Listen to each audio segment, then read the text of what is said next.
Hi, today I'm going to be unboxing the Lugra LT5100 just to show you how easy it is to set up the radio and all that comes included with the radio purchase.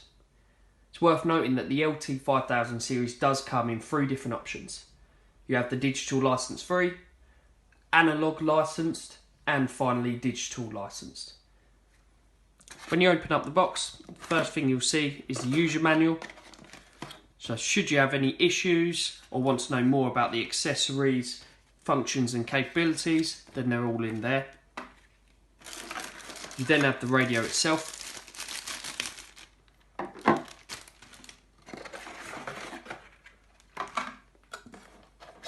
Whip or stubby antenna, completely up to you, which screws in like so. You then have a belt clip which screws onto the back of the radio so it's nice and secure, just like so. And then what's really cool, all 3 options come with a single charging unit, so there's no hidden cost when you purchase the radio.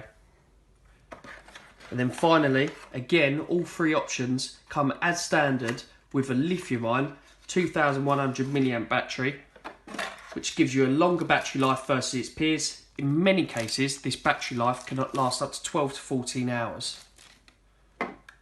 Battery just slides on like so, turn on, and away you go.